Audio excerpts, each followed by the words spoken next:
Bienvenue dans le journal, merci de nous rejoindre sur France 24. Voici les titres de l'actualité.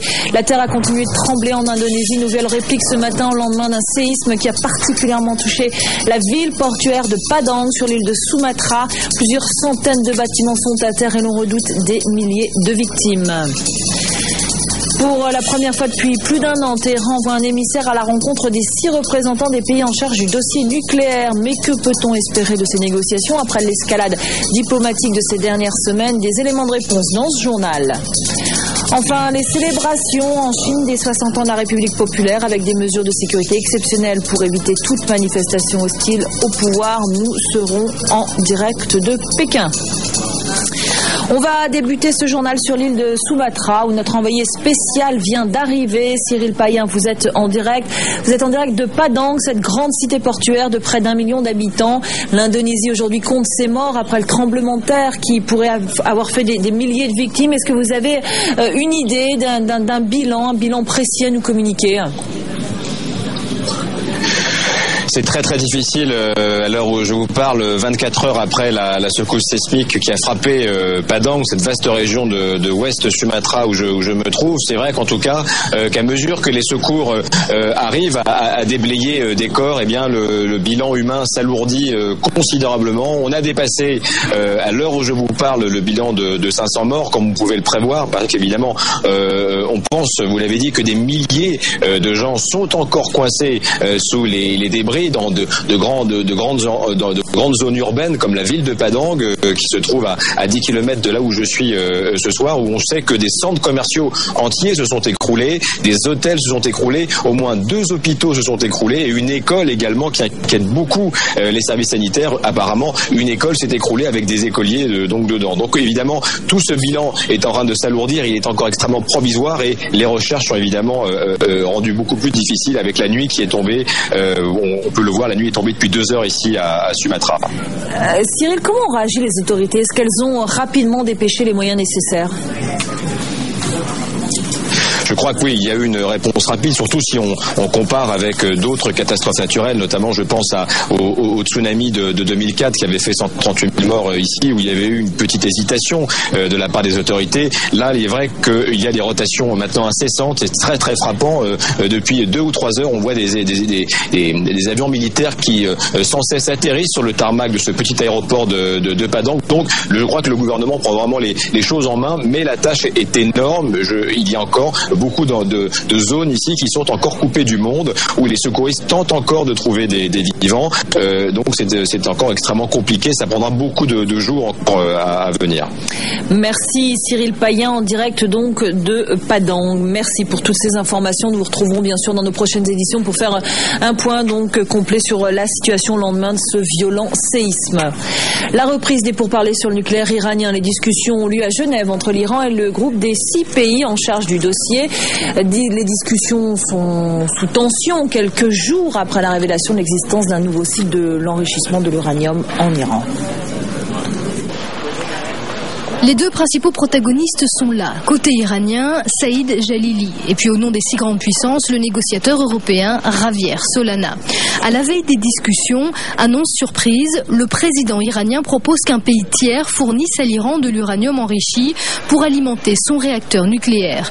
Ce qui donnerait plus de garanties que l'uranium serait bien utilisé à des fins civiles et non militaires. C'est la première fois que l'Iran accepte de parler d'un aspect concret de son programme avec les grandes puissances. Les discussions de Genève seront un test pour mesurer la sincérité de certains pays et leur respect du droit et de la justice.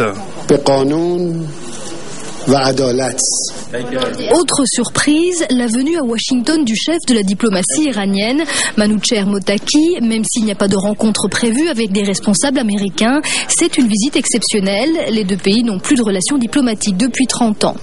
Mais ces signes d'apaisement interviennent après une escalade de la tension, à la suite de la révélation vendredi d'un 2e site d'enrichissement d'uranium en Iran, suivi de nouveaux tests de missiles. Les Américains et leurs alliés menacent Téhéran de sanctions renforcées en cas d'échec des négociations. Nous n'allons pas discuter pour le plaisir de discuter. Il y a un agenda et des problèmes spécifiques à régler. Et si les Iraniens ne traitent pas ces questions de manière responsable, alors nous prendrons des mesures plus fortes pour les convaincre de le faire. Mais Washington a promis de ne pas évoquer les sanctions ce jeudi à Genève, mais de laisser la place aux discussions.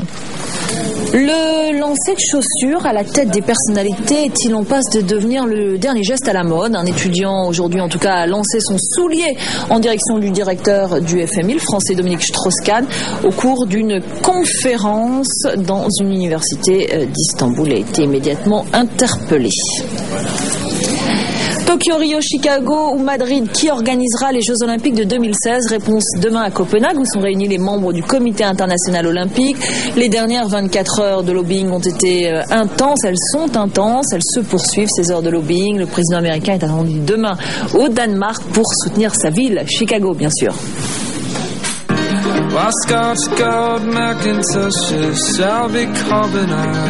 Convaincre le comité olympique que leur pays est le plus à même de recevoir les Jeux en 2016, c'est ce que s'applique à faire chaque délégation à Copenhague. Chicago, Tokyo, Madrid et Rio sont en lice. Ce matin, la première dame Michelle Obama a rencontré le président du comité olympique, Jacques Rogge. Le président américain rejoindra son épouse ce vendredi pour soutenir Chicago, sa ville d'adoption. Et le président brésilien ne s'est pas privé d'adopter le célèbre slogan de son homologue américain « Yes, we can ». Nous voulons prouver au monde que oui, nous le pouvons. Je sais que c'est mieux quand un Américain le dit. Nous ne le disons jamais puisque nous avons plutôt l'habitude de dire « nous ne pouvons pas », que nous sommes des pauvres et des citoyens de seconde catégorie. Mais cette fois, nous voulons dire au monde que oui, nous pouvons et nous ferons ces Jeux Olympiques. Si Rio était choisi, ce seraient les premiers Jeux organisés par un pays d'Amérique du Sud.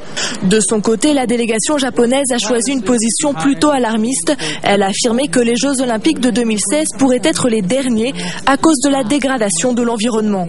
Selon elle, le Japon peut créer les meilleures conditions sur le plan environnemental pour les athlètes. Le comité international olympique insiste lui sur sa priorité.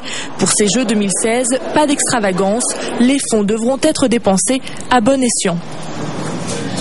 Pékin célèbre les 60 ans de la Chine communiste. Le 1er octobre 1949, Mao Tse-tung proclamait la République populaire de Chine. Et pour cet anniversaire, eh bien, Pékin a vu grand. Pékin, où nous rejoignons immédiatement Joris Zilberman, notre correspondant. Bonjour Joris. Alors les cérémonies se poursuivent actuellement. Est-ce que vous pouvez nous dire où on en est ? Absolument. Actuellement, il y a un feu d'artifice gigantesque organisé par le gouvernement sur la place Tiananmen.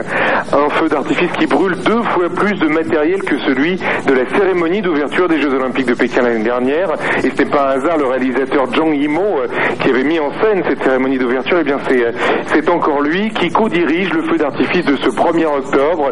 Et on voit bien que les JO, comme ce 60e anniversaire de la Chine populaire, sont une seule et même démarche de prestige, montrer la puissance retrouvée de la Chine 60 ans après la fondation par Mao.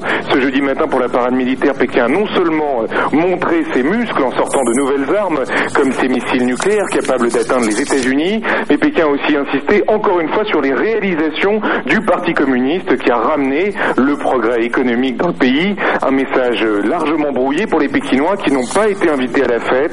Le centre-ville et la place Tiananmen ont été bloqués à tous les piétons. Est-ce qu'il y a eu d'autres déclarations politiques à l'occasion de ces cérémonies ? Alors, en effet, ce 60e anniversaire s'est soldé, mine de rien, par une petite passe d'armes. Juste avant le défilé, le président Hu Jintao a appelé à continuer le rapprochement pacifique avec Taïwan pour parvenir rapidement à la réunification de la mère patrie. Je cite le président chinois, la presse officielle annonçait dans la foulée un accord financier bilatéral à venir entre l'île et le continent, un geste perçu comme une récompense après que Taipei a refusé d'accueillir la dissidente Rebiya Kadir. Mais dans l'après-midi, la réponse du gouvernement taïwanais, d'habitude pro-chinois, chinois a été très sèche. Taïwan, qui porte le nom officiel de République de Chine, est un État souverain et indépendant, a déclaré le gouvernement taïwanais, et la Chine doit en tenir compte dans les négociations entre les deux rives. Merci Joris en direct de Pékin. C'est la fin de ce journal, merci de l'avoir suivi. Dans un instant, vous pourrez suivre dans l'entretien de France 24 une interview exclusive, celle du chef de la junte en Guinée. Notre équipe s'est longuement entretenue avec le capitaine Camara, alors restez avec nous pour suivre cet entretien. Entretien signé Alain Chabot, Virginie Hertz et Tatiana Mosso.